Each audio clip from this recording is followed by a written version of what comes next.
Café com Tri, a sua dose de triatlon. Pega o seu café e vem com a gente.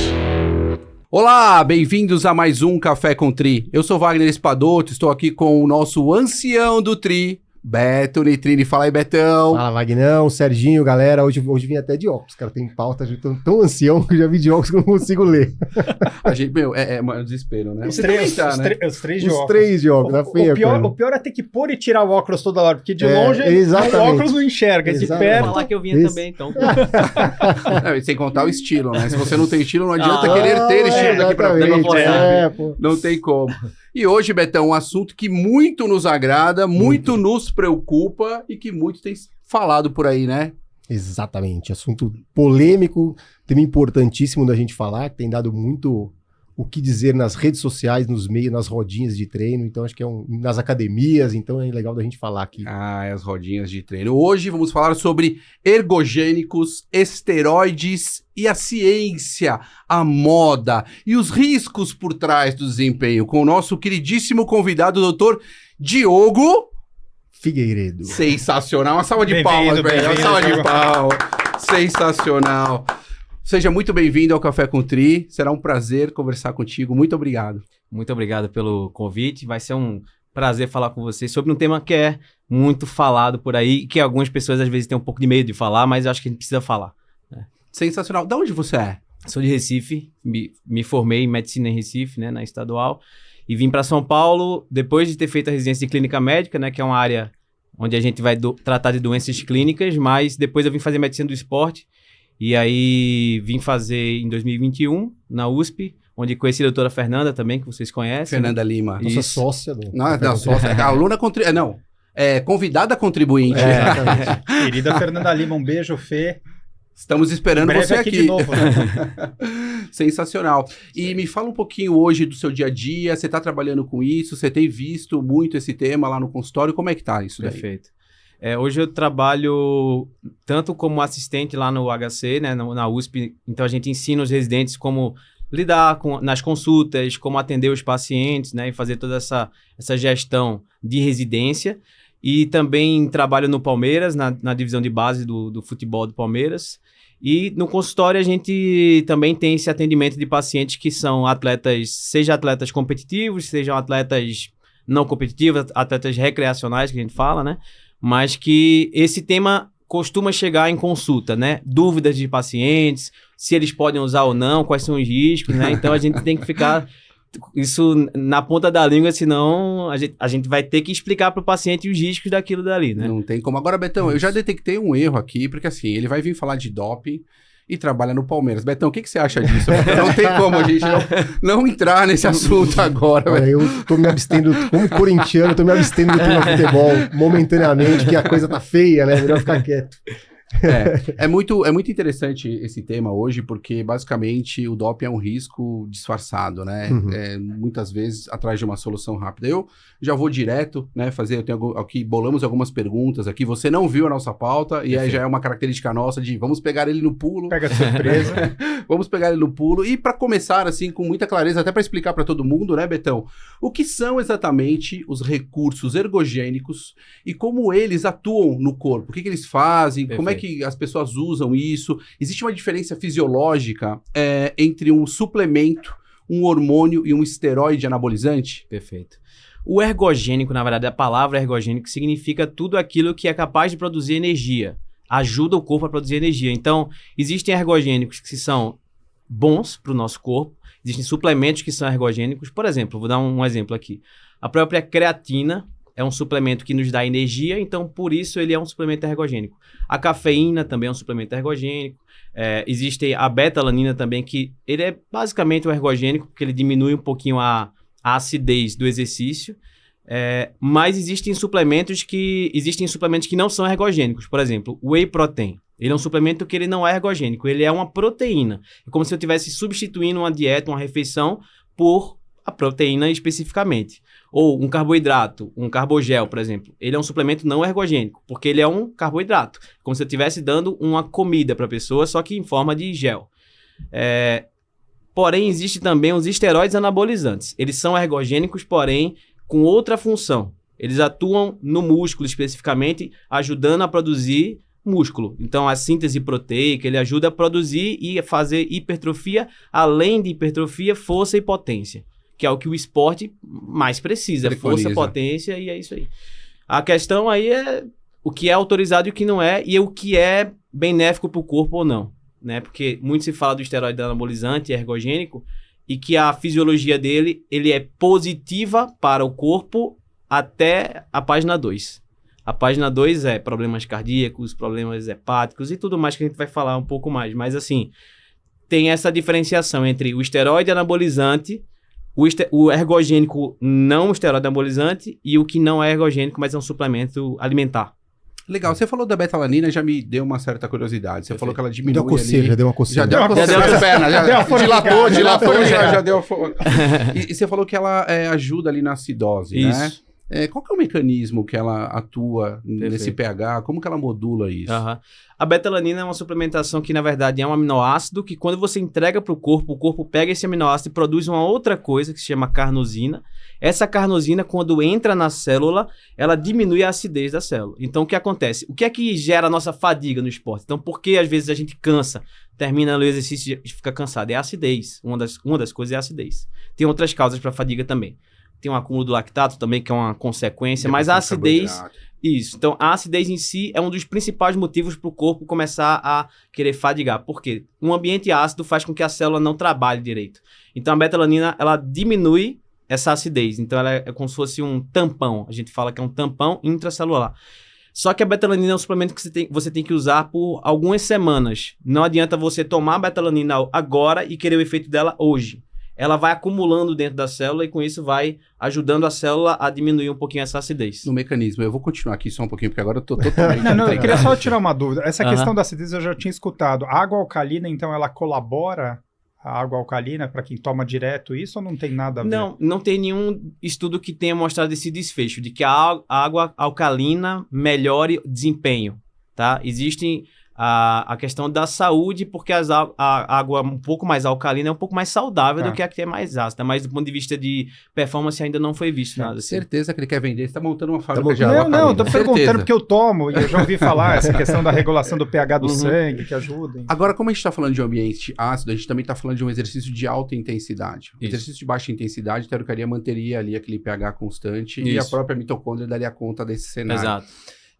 Porque atletas de endurance, né, que normalmente tem aí 80%, 90% do seu treinamento em baixa intensidade, deveria também utilizar esse tipo de suplemento e se também é indicado por algum outro motivo ou questão. Entendi. A betalanina, ela tem uma ação, como você bem falou, assim, né? Numa acidose, ou seja, em alta intensidade. Porque quando a gente pensa em acidose, a gente pensa em exercício que vai ter, por exemplo, um exercício de tiro. Você vai fazer uma prova de 800 metros ou de 400 metros. Ou então na natação você vai fazer ali uns 400 ou 200 metros. Isso daí, o tempo que você vai usar a sua energia é entre 30 segundos e 10 minutos, que é o tempo que a betalanina ajuda. Passou disso, então assim, a betalanina vai me ajudar na maratona? Não, não vai. Ela vai me ajudar numa maratona aquática? Não vai. Mas ela vai te ajudar, talvez, nos momentos do tiro que você vai precisar fazer. No ciclismo, a gente dá muita arrancada para Spikes, passar e tudo mais. Ela vai te ajudar também nos treinos de tiro. O próprio treino de tiro mesmo que você faz ali na semana. Então, vai te ajudar nesse momento. Então, ela não vai te ajudar especificamente no dia da prova. Mas vai te ajudar na preparação, talvez, para O que aquela te prova. ajuda no dia Que da ajuda Exato. a prova, exatamente. Vai te ajudar naquele pique até a geladeira que você tem dado lá para pegar aquele brigadeiro. Trancaram a geladeira. Trancaram a geladeira. Ô, doutor Diogo, deixa eu te fazer uma pergunta. Na verdade, assim, a gente tem... a gente estava comentando antes aqui, eu já tenho bastante tempo no triatlon, né, quase 30 anos. E esse era um assunto que não existia há muito tempo atrás, né? Quase ninguém falava de doping, de uso de análogo de testosterona, de GH, né? Ninguém falava disso, né?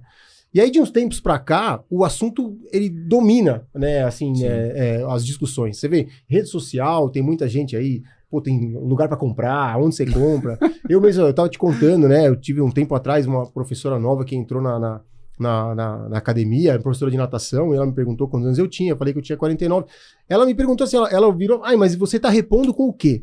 Tipo, então, já é tão normal Normatizou. que todo mundo tá repondo. Sim. E eu conversei até com um amigo meu que mora nos Estados Unidos, que foi atleta profissional também, e ele também falou que lá é a mesma coisa também. As pessoas já perguntam pra ele com quem ele tá fazendo a terapia de reposição hormonal, né? Sim. Então, por que aconteceu? A gente tá aceitando mais isso Por que normalizou tanto esse Sim, uso de Eu acho que recursos tem- ergogênicos, vamos dizer assim, É. não legais? Legal.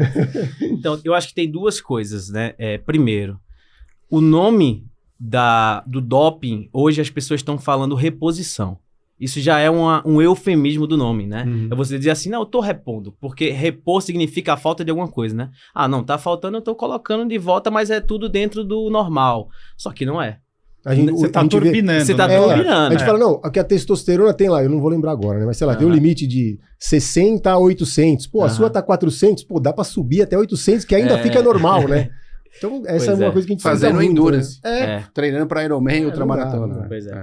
Então, assim, e outra, bom que você falou isso sobre os valores. Não existe nenhum estudo que comprove que, por exemplo, se você tem 400 e eu tenho 500, eu não tenho mais capacidade do que você. Esse 100 de diferença aí não muda nada.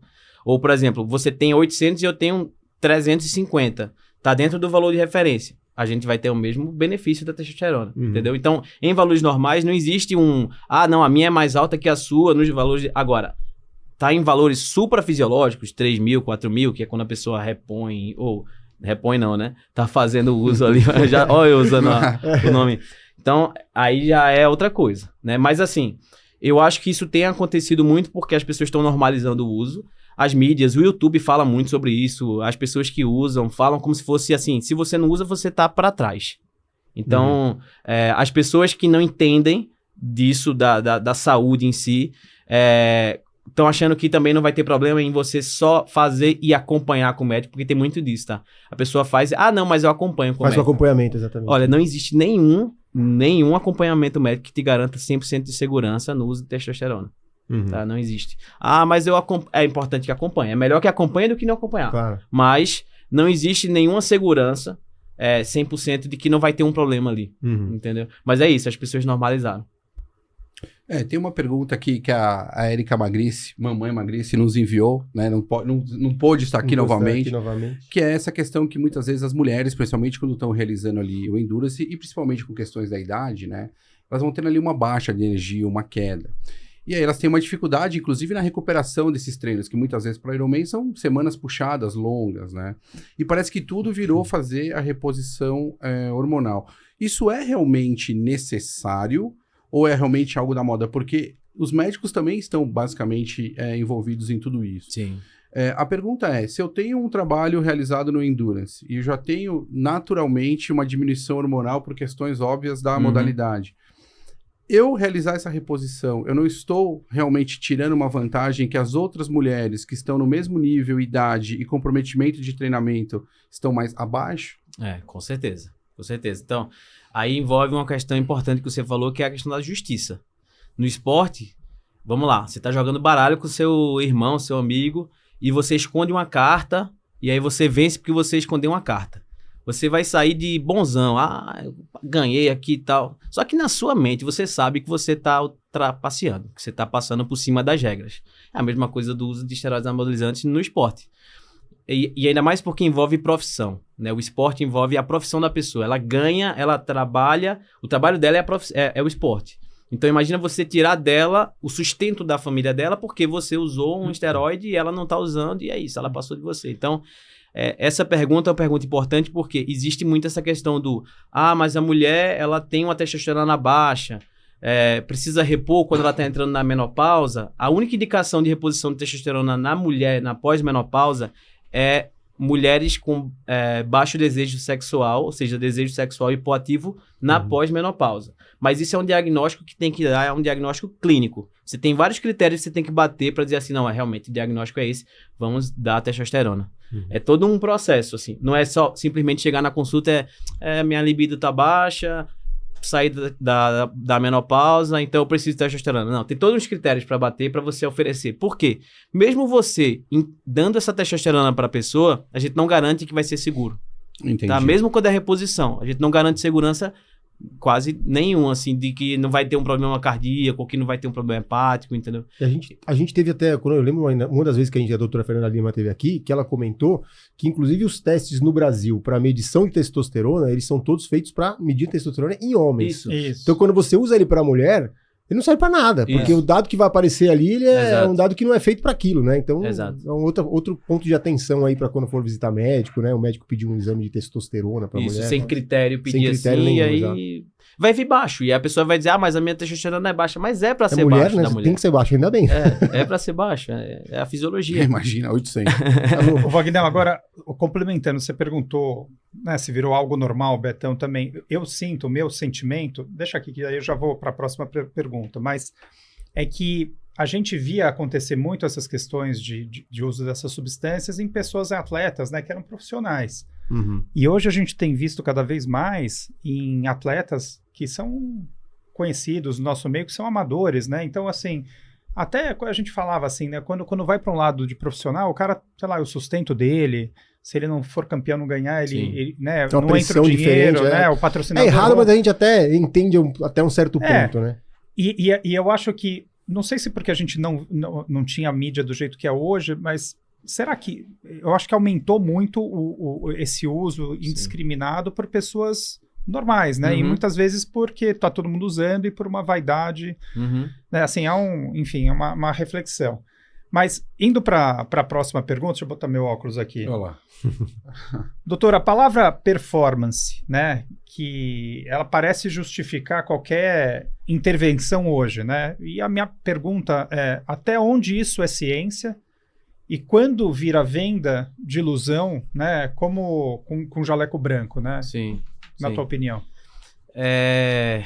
A gente tem que pensar a performance, eu sempre falo para os pacientes que a performance é performance no objetivo da pessoa, que é, eu quero ganhar aquela prova, eu quero chegar no que pódio. é, né, a performance? Performance é você chegar ao seu melhor, seja o seu melhor no esporte ou o seu melhor na sua saúde, né? Saúde como, nas suas relações sociais, na sua questão hormonal, na sua questão fisiológica do dia a dia. Você dormir bem, você acordar bem, você se alimentar, você não ter problemas diante do esporte que você está fazendo, porque tem esporte que machucam mais do que ajudam a curar doenças, né? Então, performance é você equilibrar isso. O problema é que algumas pessoas usam a performance num extremo na qual a sua saúde é deixada de lado. E aí a gente encontra problemas como, não sei se vocês já falaram sobre isso ou ainda vão falar, que é a síndrome da deficiência relativa de energia, o REDS. Falamos com a doutora Fernanda Lima. Já fizemos um programa sobre isso. Perfeito. Então, que tem a ver com o gasto energético puramente ali usado no esporte, falta energia para sua vida. Então, isso não é performance. Você pode até tentar performar no esporte, você não vai conseguir performar na vida. Então, Pelo contrário, isso te E traz perde a uma performance. underperformance gigante, assim. Pois é. Né, com lesões crônicas, com deficiências importantes, com Exato. ter que tirar o atleta muitas vezes, durante meses, às vezes, de treinamentos, enfim, isso é extremamente complexo. Exatamente. Hoje em dia, o que a gente tem visto muito, assim, são os triatletas, né, e corredores, né, ciclistas também, que a gente tem bastante contato, né? Ciclismo tem muito, né? Usando GH, testosterona, EPO, enfim, EPO. Quais são as consequências no médio e longo prazo do uso continuado dessas substâncias, uma vez que muitos atletas nunca serão pegos? Sim. Essa é uma pergunta bem interessante, porque até um paciente me perguntou isso. Ele falou assim, doutor, tem vários outros atletas lá que a gente faz provas de triatlo e tal, e que usa, eu sei que usa, todo mundo sabe que usa, só que não tem controle de doping nessa prova, por exemplo. Como é que a gente faz? Tem uma área na Autoridade Brasileira de Controle de Dopagem, da ABCD, que você pode denunciar essas pessoas, tá? Então, a ideia é que, através de algumas denúncias, a ABCD vai lá atrás e investiga, e aí vai atrás de quem prescreveu também. Porque a ideia não é só punir o atleta, né? Mas punir também quem está prescrevendo para pegar na fonte ali quem está gerando isso, né? Mas essa é uma pergunta interessante porque boa parte das vezes eles usam achando que está tudo bem, né? Quando na verdade não está. E quais são os riscos, né? Então, os riscos mais conhecidos, cardíaco, né? O risco cardíaco. O que acontece? Quando a gente usa... A gente não, né? Eu nunca usei. Mas quando as pessoas... Fale por você. Então, quando a pessoa usa o esteroide anabolizante, a testosterona, ela aumenta muito o colesterol ruim, que é o LDL. Então, aumenta para valores, assim, bizarros até. Não sei se vocês já coletaram a LDL de vocês, mas dá geralmente ali 100, 120, 130, às vezes quando tá alto, eita, tá 140. Quando é um usuário de esteroide anabolizante, vai para 300, 250, 290. Acima de 190 já é um risco altíssimo para desenvolver deposição dentro das artérias do coração, que é o que vai gerar o infarto no futuro. E outra coisa, você diminui o HDL, que é o colesterol bom. Ou seja, você diminui o que é bom e aumenta o que é ruim. São duas coisas ruins acontecendo na mesma hora. Eu falo que o HDL é como se fosse o que limpa o que vaso, remove, né? Exato. Então isso aí já muda completamente. Outra coisa, você aumenta muito a sua hemoglobina. Você fica com sangue mais grosso. Então a chance de trombose é maior, porque o sangue ele não tá tão fluido ali. Fora a lesão hepática, que boa parte das vezes vai acontecer. Inclusive, vamos falar de nomes aqui. Oxandrolona. Oxandrolona é um esteroide anabolizante por via oral. E as pessoas acham que usar oxandrolona é melhor do que usar o que é injetável. Só porque via oral. Pois é. Só que o que acontece? Quando a gente usa um remédio por via oral, a oxandrolona, por exemplo, ela passa lá no intestino, vai pro fígado ativar e aí jogar a testosterona pro nosso sangue. Então ele precisa passar no fígado. Ou seja, quando ele passa arrancando tudo lá. Entendeu? É isso aí, ele passa destruindo o fígado. Então, as lesões hepáticas com a oxandrolona são bem mais comuns até. Óbvio que as outras também dão, porque a dose dos outros esteroides que são injetáveis são doses altas. Mas a oxandrolona é muito complicada por conta disso, porque ela passa pelo fígado, né? Então, tem a questão hepática também. Tem maior chance de você ter problemas de pele, né? Acne, boa parte vai usar e às vezes é aquela acne fulminante que você fica todo pipocado, que a gente fala assim, né? Cheio de lesão de pele e que é difícil às vezes de tratar. Calvície, né? Tem outros problemas assim, mas eu acho que essa parte de pele nem é tão grave comparado com a parte cardiológica que ninguém fala. Só se fala em ginecomastia, em coisa que você usa um remédio aqui para tentar diminuir a chance. Mas a gordura vai aumentar, o que é que eu posso usar? Eu uso uma estatina, que é um remédio que baixa. Sim. Então fica nesse negócio de ficar tentando compensar as coisas, mas não tem nenhuma segurança nisso, em você usar outras medicações para compensar o problema do esteroide, né? E aí, uma dúvida, as pessoas acham que enquanto elas estão tomando, elas muitas vezes tomam esse risco e não medem muito esse risco. Sim. E pararam de tomar. Né? O risco continua depois de muitos anos, ela vai carregar algumas consequências que podem vir anos depois. Como é que funciona isso, doutor? Sim, tem alterações que elas são irreversíveis. Por exemplo, uma delas que vocês já devem ter visto, que é a alteração da voz feminina. Né? Fica com a voz mais grossa e tal. Essa não volta, porque o que acontece? É uma hipertrofia das cordas vocais e ela não diminui, né? Então essa é uma consequência que fica ali pro resto da vida. Outra coisa é, quando usa o esteroide anabolizante, além do problema da gordura lá no coração, ele também aumenta o tamanho do coração, porque é o músculo. A parede. Isso.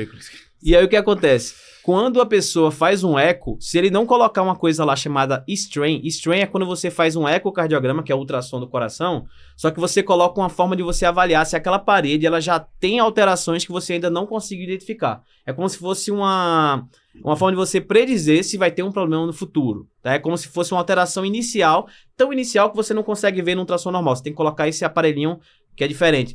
No paciente que usa esteroide anabolizante, você já consegue ver que tem essa alteração. E essa alteração, às vezes, fica pro resto da vida, mesmo que você pare de usar. Tá? Então, são sinais de que a parede está ficando um pouquinho mais rígida, né? E aí, isso pode ter outros problemas no futuro. Pressão alta, enfim, outros problemas maiores. Assim. E aquele atleta que usou durante um certo tempo, né? Que muitas vezes até migrou de modalidade, né? Ele ainda tem algum benefício de ter usado no passado? Ou seja, ele parou de usar faz 2, 3, 4 anos. Ele não utiliza mais. Ele ainda tem um benefício para a performance? Como que é isso? Você falou que tem algumas alterações irreversíveis. Ou seja, imagino que pro lado bom e pro lado ruim, né? Sim. O que a gente pode esperar de um atleta que utilizou isso durante um certo tempo e agora parou e está competindo? Perfeito. Tem assim... Quando é que a gente considera que foi um uso prolongado ou um uso em altas doses? Acima de 1 ano, principalmente, tá? E aí tem algumas doses lá que a gente precisaria calcular para entender se foi em alta quantidade ou baixa. Mas quando passa desse limite, né, de ser em altas doses e por muito tempo, existem adaptações do músculo, que é como se o músculo ele tivesse mais receptores para a gente receber como se fosse a sinalização para hipertrofiar.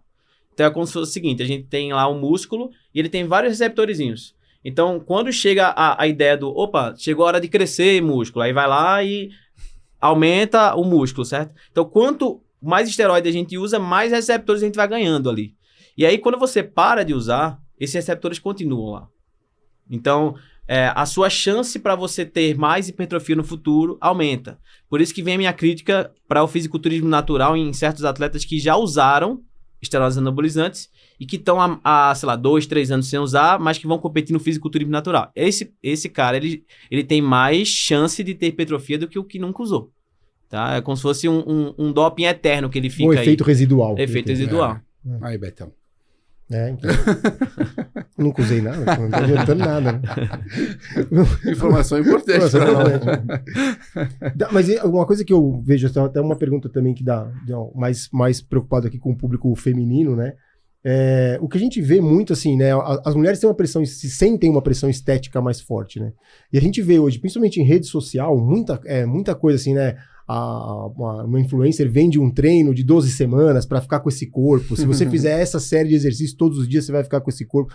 E ela não conta o que ela tá fazendo, né? Muitas vezes é o que você fala, muitas vezes tá ali uma oxandrolona, uma gestrinona por trás ali que não vai dar esse resultado. E a pessoa não tendo esse resultado, o que acontece? Poxa, ela vai ficar frustrada, ela vai fazer aquelas 12 semanas, não vai conseguir o que ela queria, que foi prometido, vai se desanimar, vai largar o esporte, ela às vezes se deprime. Sim. Pô, então, eu acho que essa rede social, eu acho que tem um impacto muito grande. Acho que ela teve um impacto muito grande no uso assim, irrestrito que a gente teve visto, até a ponto do CRM ter né? O CRM divulgou várias coisas de acompanhar isso, né? A gente tem o crescimento da medicina integrativa aí, que a gente tem combatido, tem visto bastante gente combatendo nas redes sociais também, mas que criou esse problema, né? Acho que, e na minha visão, né? Tô falando assim das mulheres, eu acho que as mulheres acabam sofrendo mais que isso, mas não sei se vocês concordam ou não. Tem essa pressão, né?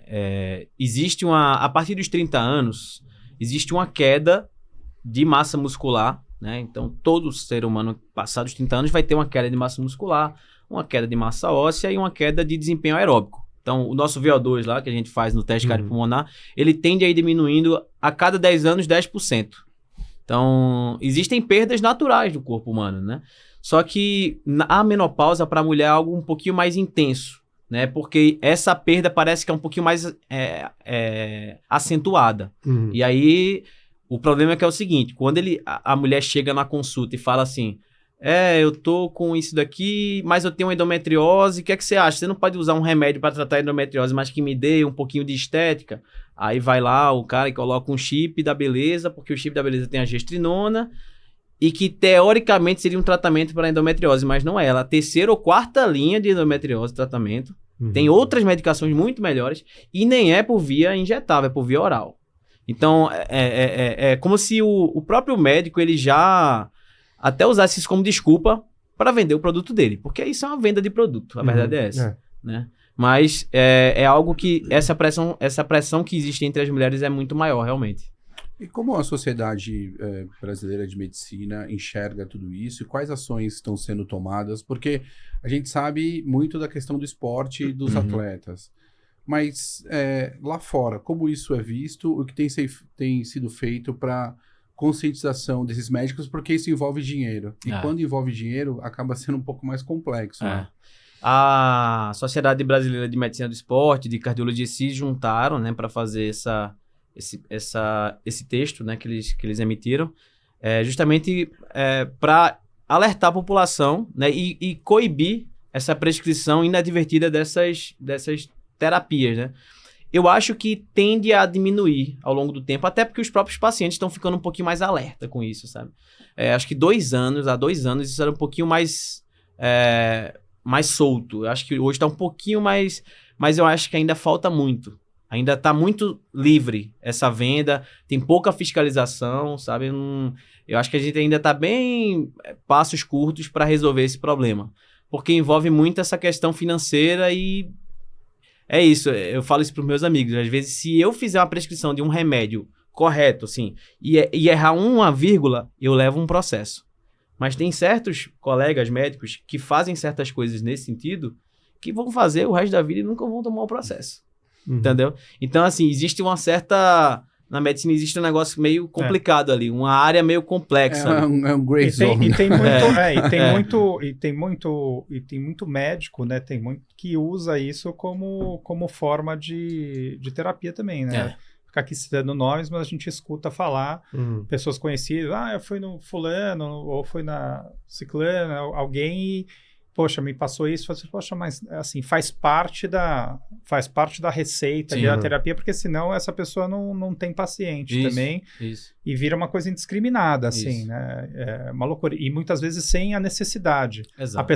O paciente chega com uma vontade, que muitas vezes é uma percepção dela querer performar melhor, ou ele querer performar melhor, ou estética, como o Betão falou, porque é isso que o Beto falou, hoje existe um espelho nas mídias sociais que você enxerga algo ali e muitas pessoas projetam isso, né? Mas você não sabe que caminho que foi lá. Isso. Porque o caminho mais curto é o que todo mundo quer, né? O Bernardinho falava, né? O prazer imediato, né? Ninguém quer fazer dieta, ninguém quer treinar bastante e o processo é lento, né? Exato. Então, e eu imagino que deva também acontecer muitas vezes chegarem pessoas para você, doutor, e abordar e sondar para ver, né, se você, né, você consegue um negocinho, um suco, você consegue um suco. Mas é porque, cara, a queixa, né, você vai ter uma queixa, vou pegar o meu exemplo, um cara da minha idade, pô, que tem os 2 filhos, que tem trabalha, tem a esposa, tem a família, tem os amigos, pô, você chega no melhor, não, tô cansado, pô, não tô conseguindo render no meu treino, pô. Cara, você podia tomar um para ir pra Disney, Betão, pra ir power pra tudo Disney. Isso que você tá fazendo, é uma queixa super comum, né, meu? É uma queixa super comum. Você encaixar um cara numa queixa dessa é a coisa mais fácil do mundo, porque 99% da população tem isso, né? Então, e vai resolver. E vai resolver, esse é que é o ponto. Vai melhorar, você vai tomar, você vai falar, caramba, tô parecendo que eu tenho 30 anos de novo. Então era isso que tava faltando, né? Era isso que tava faltando, exatamente. E eu, como técnico, recebo muitas vezes alguns atletas que claramente fazem uso de algumas substâncias. Ou, às vezes, até chip da beleza, no caso das mulheres, enfim, uma série de coisas. Como que você acha que deve ser a conduta de um técnico quando se depara com isso? Porque muitas vezes a gente fica num beco sem saída. Você fala, o que eu faço? O que eu oriento? Né? Orientar, eu até imagino como trazer isso, né? Mas eu não posso mandar esse aluno embora. Né? E como que eu consigo resgatar essa pessoa? Ou qual é a conduta que você acha que seria mais ética nesse cenário? Perfeito. Já me fizeram essa pergunta baseado em... Diogo, você atende pessoas que usam anabolizantes? Eu acho que é errado a gente não atender. Por quê? Quem é que vai atender, então? Exato. Ele vai passar com quem?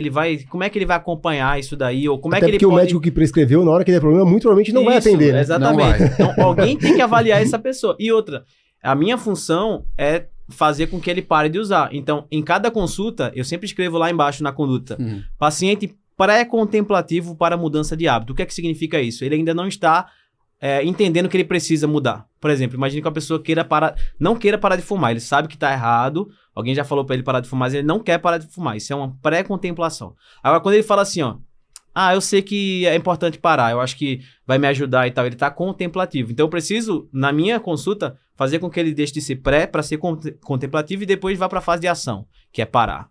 Então, eu tenho que explicar para ele quais são os passos. Também a gente não pode parar de uma hora para outra. Tem toda uma terapia. Uma terapia para fazer isso. Mas aí a pergunta, como dialogar sem julgar? Porque é difícil para nós, Beto. Porque no meu caso, é extremamente complexo eu conversar sobre sem na minha cabeça ter o julgamento. Eu acho que seria ganha a confiança dele, né? Como treinador e tudo mais, ele vai sentir que é alguém que ele pode partilhar.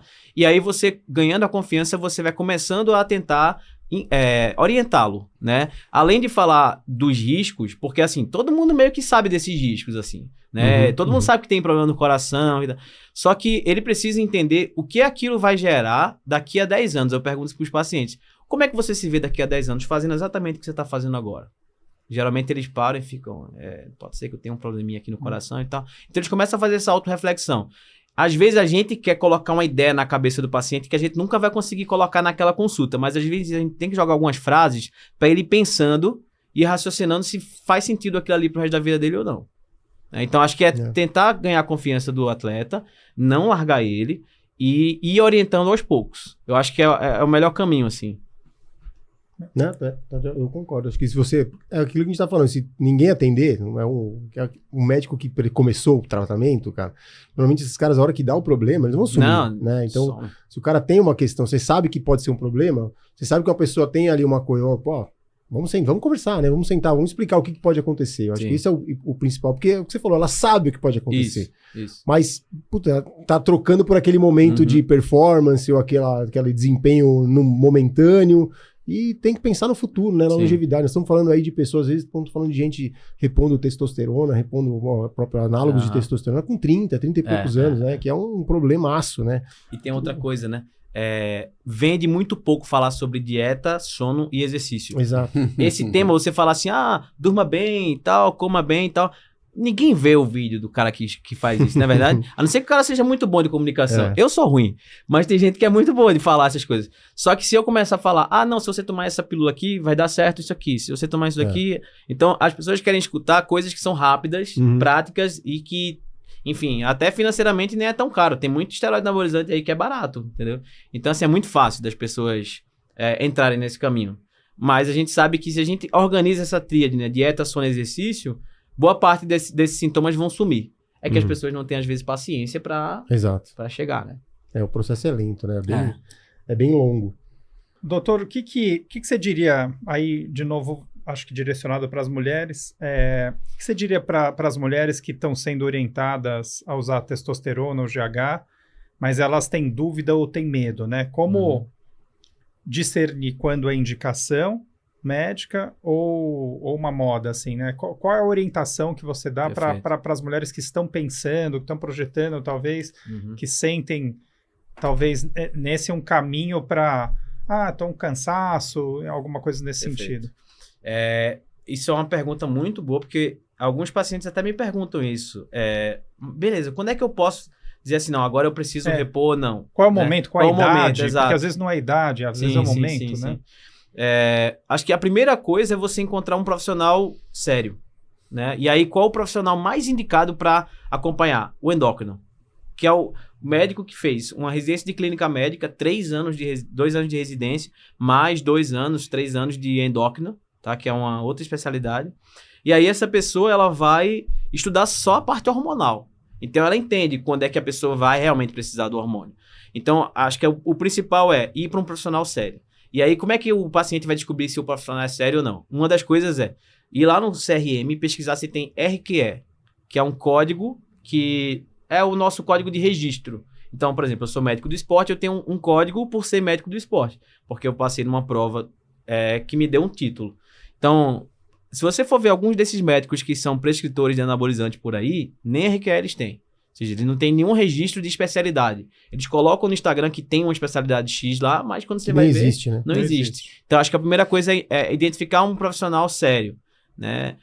E aí, segundo beleza, passou em consulta, passou da pós-menopausa, principalmente para mulher, e tem os sintomas de baixa libido, então aí passar em avaliação com o endócrino para ver se precisa ou não a reposição, e quando precisa tem que repor mesmo, não tem o que fazer. Assim, a gente fala da questão do esteroide anabolizante para fins recreativos e que não tem indicação. Mas quando tem indicação, tem que repor mesmo. Assim como no homem. O homem, quando tem a queda da testosterona abaixo dos valores preconizados, abaixo de 300, com sintomas, e aí esse exame é repetido algumas vezes e realmente confirma e tudo mais, e a gente acha uma causa para isso, tem que tratar e tem que resolver. Mas é o endócrino também que tem que fazer esse acompanhamento. Não, perfeito.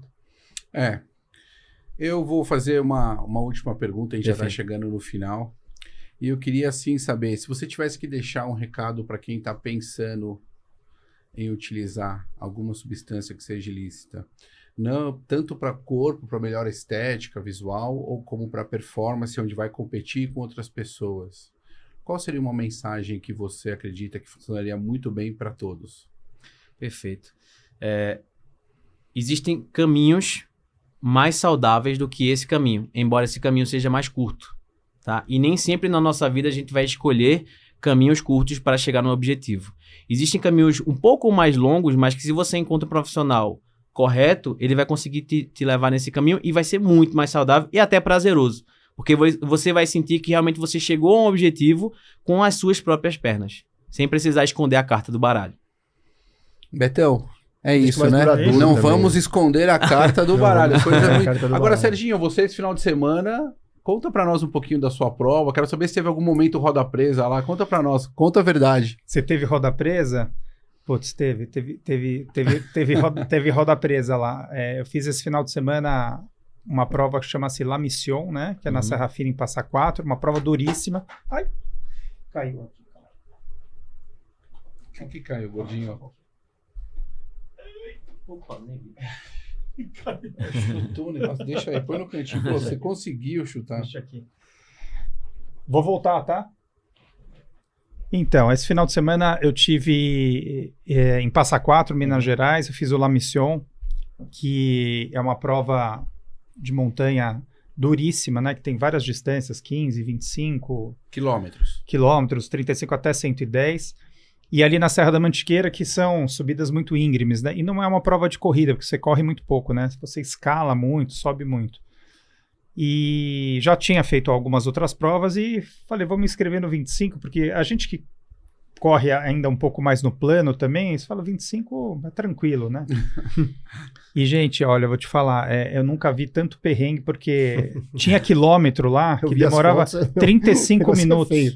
35 quilômetros, 35 É. minutos? Mas Tri- você foi como engatinhando? Não, mas é 35. Você tinha trechos ali de 1 quilômetro, assim, que você tinha 500 metros de ascensão, entendeu? É uma loucura. É praticamente escalando, né? É uma loucura. Então, muita gente parando no meio com cãibra, assim, gente vomitando, assim, uma prova Mas bem dura. nós queremos saber de você. Qual é o seu momento roda presa no La Mission? No La Mission. Hã? Não tive nenhum momento, assim... Nada tão absurdo. Nada tão absurdo assim, fora o sofrimento extremo, né? E tá parecendo assim que eu não tenho as pernas durante esses dias para descer a escada, mas não teve nenhum roda presa mais forte. Você teve algum lá no Rio, que você foi pro Ironman do Rio? Olha, eu não tive... Teve algum roda presa de alguém? Não, não teve. A gente teve um problema com o atleta, mas que era sabido que já estava com uma dor, que poderia possivelmente não completar a prova, né? Mas roda presa que eu pudesse... Uma coisa que me chamou muita atenção, que eu poderia talvez falar roda presa, foi a natação, né, Betão? Ixi, é um se a gente ponto, entrar nesse isso aí- tema, é um outro episódio. Mas eu não vou entrar porque, né, eu vou querer um dia o meu convidado especial aqui, eu não posso falar muito sobre isso. Bom, então é isso, né, pessoal? É isso? É isso. Vamos agradecer, muitíssimo obrigado pela sua presença, foi incrível. Acho que esclareceu bastante coisa para Nossa, nós, né, muito, acho que Betão? foi bem legal, foi um assunto bem interessante da gente falar, né? Acho que tem muita coisa importante de ser dita, como foi dito, né? E acho que é importante para todo mundo ouvir e pensar, né? Se você está fazendo algum uso de algum recurso desse, né? Pensar um pouquinho no futuro, né? Longevidade. Às vezes o resultado é momentâneo, é legal, mas, pô, daqui 5, 10 E anos... não é o isso que o negócio- esporte e não é isso, preconiza, exatamente. né? Acho que a No gente não final tá do aqui para dia, isso, né? Não é Não, isso que e o assim, esporte pra quem tá preconiza. usando também, tem como você parar e ficar bem também, tá? Não é pra achar também que porque tá usando agora minha vida. Não, dá pra parar, dá pra se organizar. É isso, só acha um profissional sério pra fazer esse trabalho. Né? Mas eu queria agradecer a vocês toda essa conversa que a gente teve, que eu acho que é um tema super importante pra gente falar. Seu redes sociais. Instagram, @Dr. Diogo Figueiredo, né? Dr. Diogo Figueiredo. E é isso, assim, eu não tenho Facebook, mas é mais Instagram ali. E aí tem o YouTube também, um canal no YouTube, mas que tá começando ainda. Siga-nos nas redes sociais, né? Instagram, Exatamente. @Café com Triatlo, é isso? É isso. Agora também a gente Existe dentro ainda do... isso? Tá certinho? Tá funcionando isso? A gente, Café com Triatlo. dentro do canal do STEM agora, nosso programa. E obrigado, doutor. Vamos para a próxima. Valeu! Valeu. Valeu.